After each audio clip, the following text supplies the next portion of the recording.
Guns N' Roses' Use Your Illusion 2 was released the same day as Use Your Illusion 1. It was really a lot of music to be put out on the same day. It's basically 2.5 hours worth of new material, but the question is, which was the better album? So today on Facebook I posted a poll and I got some results back. The majority of people said that they did like Use Your Illusion 2 better than the first one. So in this video I want to talk about Use Your Illusion 2 and then we'll decide if this is the better album. So yesterday I posted a video talking about the first album, so please watch that video afterwards. We'll link it to the end of this video if you didn't see it yet. Because in that video I talk a little bit less about the songs and more about like the background and the cover art and things like that. But this album sold a little better than the first one. This was because of the lead single You Could Be Mine. That was featured on the movie Terminator 2 Judgment Day. And the album also includes a single Civil War, and that was like the last song to have Steven Adler on as a drummer because he left the band and was replaced by Matt Sorum. I talked about that in my first video. This is also the last album with original songs until Chinese Democracy came out in 2008, because the only other album was like a covers album. And this album probably has like less filler than the first one, or at least in my opinion it does. The first 5 songs are all killer and the last few songs are very good. The album has 14 songs with a runtime of 1 hour and 15 minutes. The album starts off with Civil War, so I remember the song very well because it was released previously. It was on a compilation album called Nobody's Child, a Romanian Angel. That was an album that was trying to like raise money for children in Romania. There were a lot of artists on that one, and this song happened to be on that album. I remember like taping the song off the radio and just like listening to it over and over. Has some pretty cool riffs in it, and it has a line from the movie Cool Hand Luke. That part where it says, what we have here is failure to communicate, or something like that.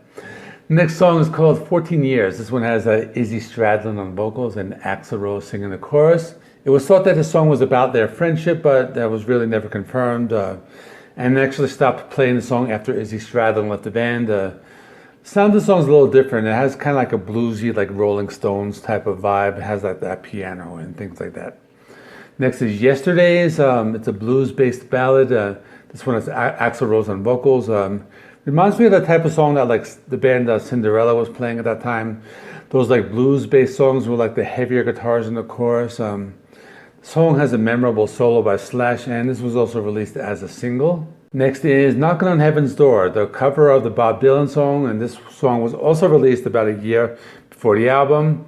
It was on the Days of Thunder soundtrack, and they took the song and turned it into like a 90s style, like hair metal power ballad with a soft verse and heavy chorus, and probably one of the most popular cover songs. The next song is a fun song called Get in the Ring. This one has Axl Rose challenging like a bunch of critics to a fight, and he names a bunch of people from magazines like Hit Parader, Circus, Kerrang, and Spin. Very upbeat song. It's a little bit has like a punk rock edge. There was a little controversy. I think I remember watching this a little bit on MTV when Bob Guccione Jr. like accepted his challenge to fight Axl Rose like in a ring, but Axl like backed down because I think Bob Guccione did have fighting experience or something like that.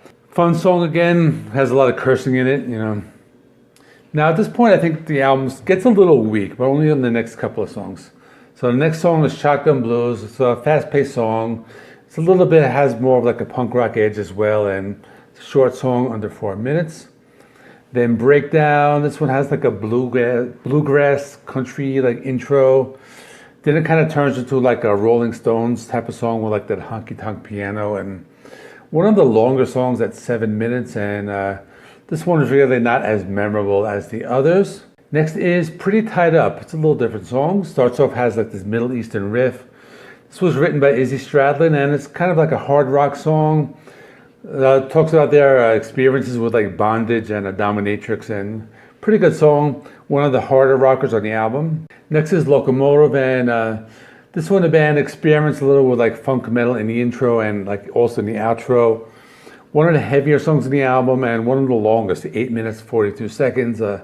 Slash plays some pretty cool guitar solos, and it's one of those songs that has a style A little similar to like the songs on the first album, kind of until the end where they do have like a 2-minute outro and has like a piano outro. Reminds you a little bit of like that Layla, like the Eric Clapton song, and they do bring a little bit of that like funk rock back into the song. Next is So Fine, a song written by Duff McKagen. He does the lead vocals.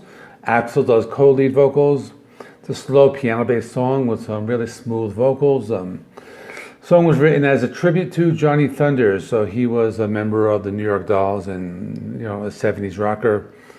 A lot of critics compared Duff's vocals to David Bowie on the song, and it does have this like cool like 70s glam rock like feel to it. Next is Estranged. So this is the long epic song, 9 minutes 23 seconds. So the music video for this was part of a trilogy of November Rain and Don't Cry. They kind of tell the story about Axl Rose getting married, and I talk about this in my first video, so please check that out if you want to hear a little more about it. But the song is straightforward rock and roll, lots of solos, and again with this song similar to the song Coma, it doesn't really have like a chorus, and it does have pretty cool piano breakdown.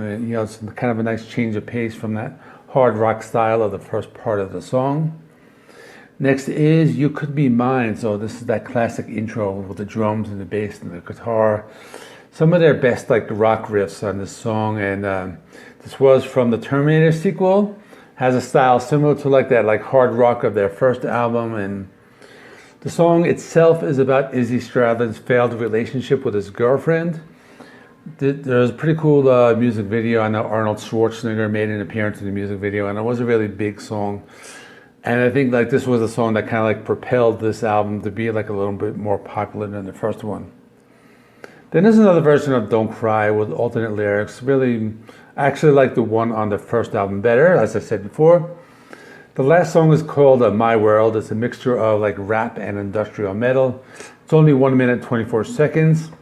But I think like this is the song that caused like an emergence of many like industrial metal bands to appear in the early 90s, like Ministry and like a few others. That is it. Let me know in the comments section if you like this album better than the first one. So I'm interested to know which one you like better. Tomorrow I am going to do No More Tears by Ozzy Osbourne, and then the weekend is coming up. We got some new releases, actually a lot of new releases, and a lot of more anniversaries coming next week. So I have to like decide which ones I want to do, because I have like a lot of albums to cover but not a lot of time. But we have Rivers of Nile and Tremonti. Those ones I will probably do maybe Friday and Saturday. So that is it. Like, comment, subscribe. This is JC Rock and Metal Reviews. My name is John, and I will see you tomorrow with another video.